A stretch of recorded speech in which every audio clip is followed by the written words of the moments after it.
So, our next part in Unit B is correlation. What is how the correlation, the relationship between scores?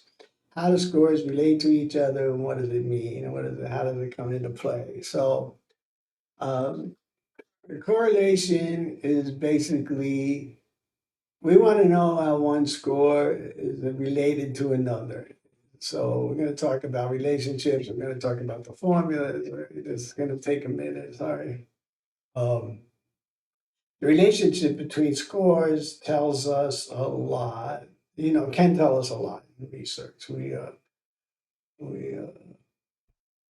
we see how it goes. We need a pause, but man,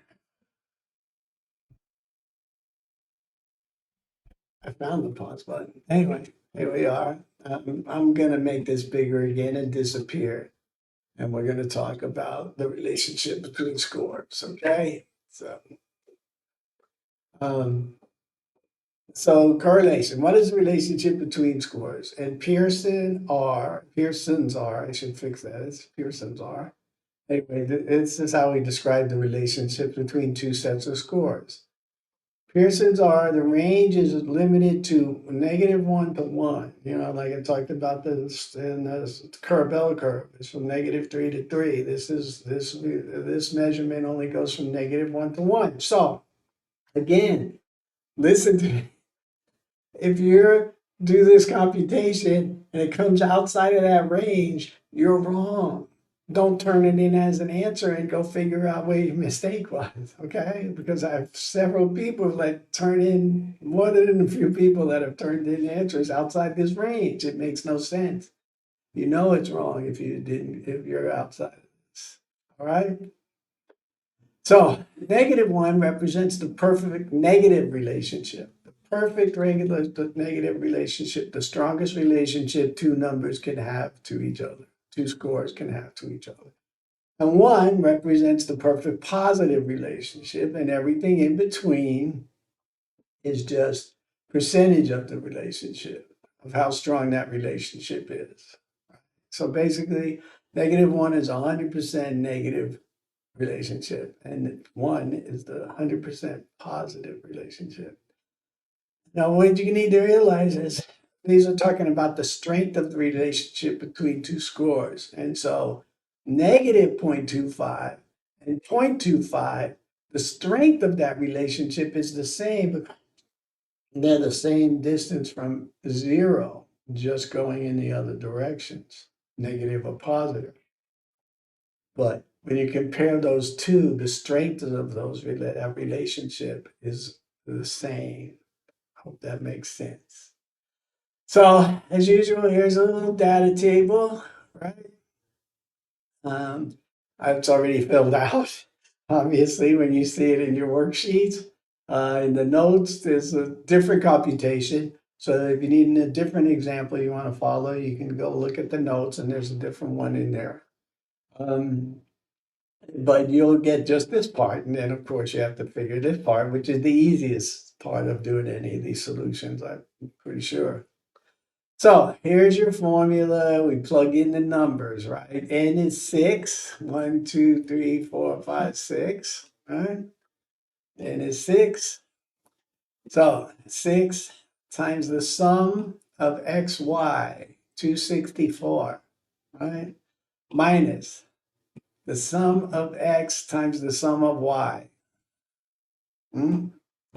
over the square root of n times x squared minus x squared, right? N times x squared, the sum of x squared minus the sum of x squared, right? Those are two very distinctive things. So this is why, pay attention here.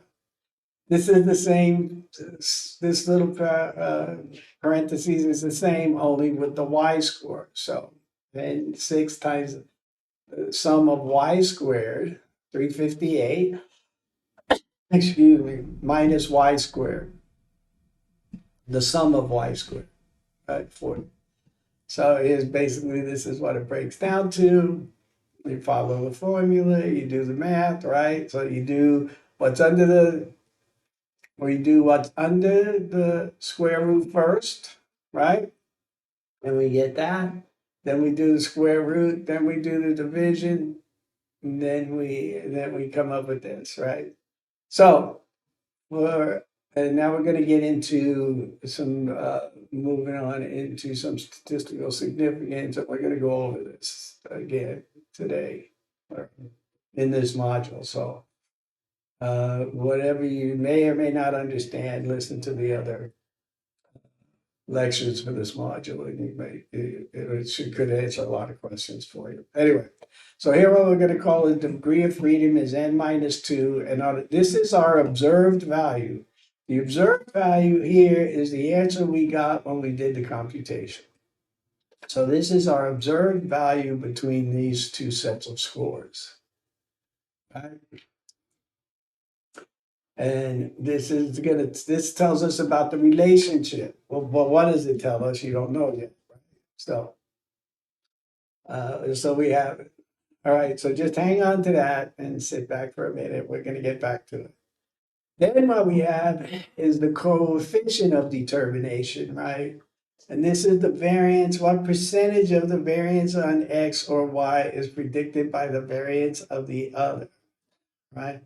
So if I know X is 5, what percentage of this relationship between these scores, what is the percentage value of the relationship between these scores, or how much influence does it have, right? So here, and so the coefficient of determination is r squared, right? So basically we did r squared, which is 0.0961, which I rounded to 0.1.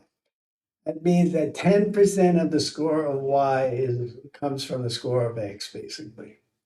Right, so X influences the score of Y by only 10%, which is really nothing at this point in time, right? So basically, when I talked about this on the scale, right, this would be like a like 0.10. And I think that might be a misnomer, but all right. And then also we have multiple correlation.